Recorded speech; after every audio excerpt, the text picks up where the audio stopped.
السلام علیکم ناظرین، آپ دیکھ رہے ہیں یوٹیوب چینل اور میں ہوں آپ کا میزبان غازی ملک۔ کسی بھی چیز کو پانے کے لیے آپ کو جو ہے وہ محنت مشقت وہ کرنی پڑتی ہے۔ آپ لے لیں سوئی کو حاصل کرنے کے لیے آپ کو محنت کرنی پڑے گی، آپ کے پاس مال ہونا چاہیے، پیسہ ہونا چاہیے، تب جا کے سوئی ملے گی۔ آپ کو وقت درکار چاہیے، آپ نے دکان پہ جانا ہوگا، وہاں سے لانی ہوگی، تو آپ کی جو قوت ہے اس کے پیچھے صرف ہوگی، مال کمانے کے پیچھے یا جانے کے پیچھے، لانے کے پیچھے۔ تو ایک سوئی ایک معمولی سی چیز، یا ماچس آپ لے لیجئے، ایک معمولی سی چیز اگر بنا محنت کے آپ کو نہیں ملتی تو اس کا مطلب صاف اور صاف یہ ہے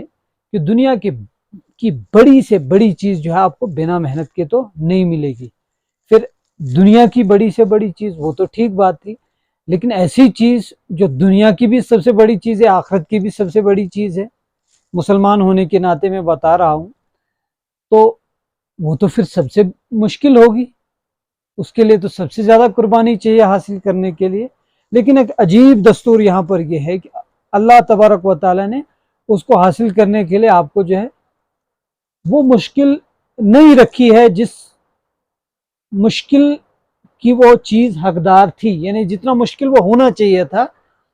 ظاہراً وہ اتنا مشکل نہیں ہے، محنت اس کے پیچھے اتنی مشکل نہیں ہے جتنا اس کا رتبہ، جتنا اس کا دبدبہ وہ ہے، جتنا اس کا جو مرتبہ ہے، اس مرتبے، اس رتبے اور اس اعزاز کے لحاظ سے اگر دیکھا جائے تو اس میں محنت جو ہے وہ بہت تھوڑی ہے، بہت تھوڑی ہے۔ میں بات کر رہا ہوں قرآن کریم کی، جسے ایک معجزہ کہا گیا ہے۔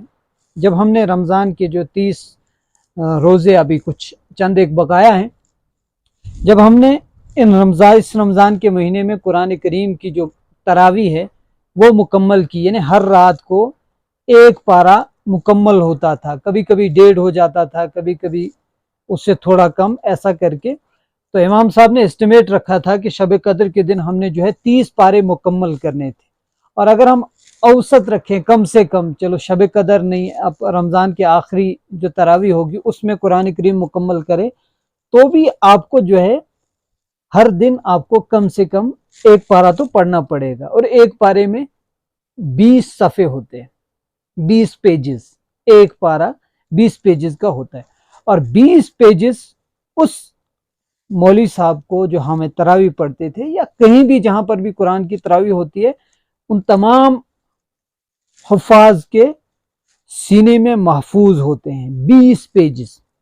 یہاں تک کہ جب شب ہوئی تو ہمارے جو امام صاحب تھے، انہوں نے، جو حافظ صاحب تھے، انہوں نے 2 پارے پڑھے، یعنی کہ 40 پیجز۔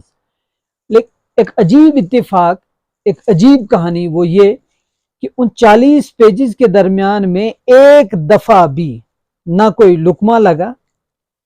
یعنی کہیں پر غلطی نہیں آئی جس غلطی کو پیچھے سے کسی نے نکالا ہو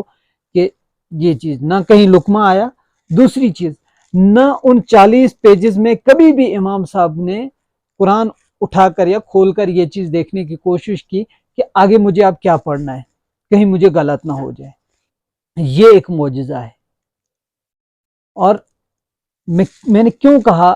کہ جتنا مرتبہ، جو مقام جو اس قرآن کریم کا ہے، اس مرتبے کے لحاظ سے اس کے پیچھے محنت نہیں ہے، یہ چیز میں نے اسی لیے کہی تھی۔ دنیا کی کوئی بھی کتاب آپ اٹھا کر دیکھ لیجئے اور 40 پیجز یاد کیجئے، پھر آپ دیکھیں کہ 40 پیجز کے پیچھے آپ کا کیا کچھ حشر ہوتا ہے، اور پھر آپ یہ بھی دیکھیے کہ وہ 40 پیجز پھر یاد رکھنے میں آپ کی زندگی کل جائے گی، لیکن وہ 40 پیجز آپ کو ہو حرف بحرف وہ یاد نہیں رہیں گے۔ تو یہ اعجاز جو ہے وہ صرف اور صرف قرآن کریم کو حاصل ہے، جو قرآن کریم الحمدللہ مجھے فخر ہے کہ میری کتاب ہے، اور آپ تمام مسلمانوں کو فخر ہونا چاہیے کہ ہماری کتاب جو ہے وہ قرآن کریم ہے، جس کا یہ اعجاز ہے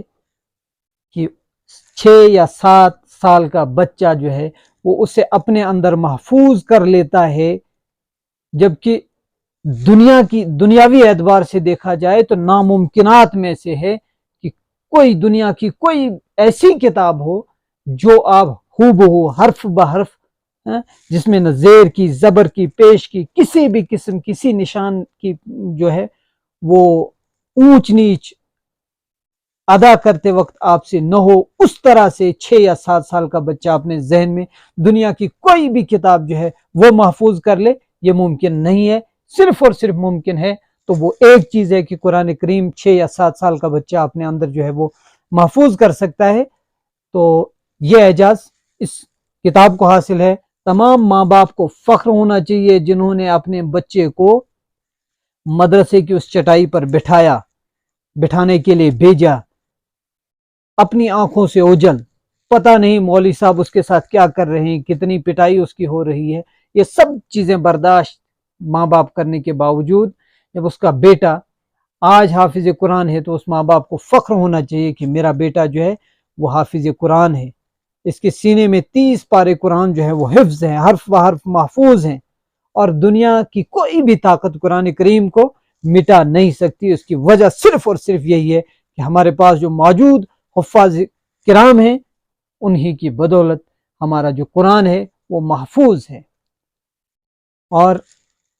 یہ چیز میں کہہ رہا تھا، ایک تو ماں باپ کو فخر ہونا چاہیے، کبھی بھی آپ کے ذہن میں یہ نہ آئے کہ میں نے اپنے بچے کو گریجویشن نہیں کروائی،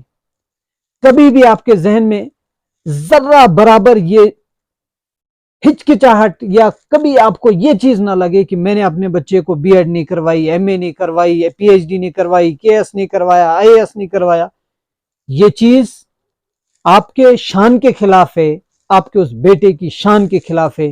کہ آپ یہ سمجھیں کہ میرے بیٹے نے قرآن تو حفظ کیا لیکن کاش یہ آئی اے ایس کرنے سے رہ گیا، آئی پی ایس کرنے سے رہ گیا۔ یہ چیز آپ کے لیے حقیر ہے، یہ چیز آپ کے لیے کمتر ہے کہ آپ یہ سمجھیں کہ میرے بیٹے نے حفظ تو کیا وہ چیز نہیں کی۔ آپ یہ سمجھیے کہ میرے بیٹے نے حفظ کلام اللہ کیا تو دنیا کی ہر چیز کر دی، آئی A S, I P S, کوئی بھی اس کے سامنے کچھ بھی نہیں ہے۔ یہ میں آپ کو بتانا چاہوں گا ماں باپ کو، اور اس بیٹے کو بھی فخر ہونا چاہیے خود پہ جس نے یہ چیز کی، اور اس پر اس ماں باپ کو، اس حافظ قرآن کو، پوری امت کو اس اللہ تبارک و تعالی کا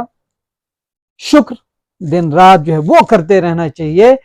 کہ جس اللہ تبارک و تعالی نے ایسا کلام،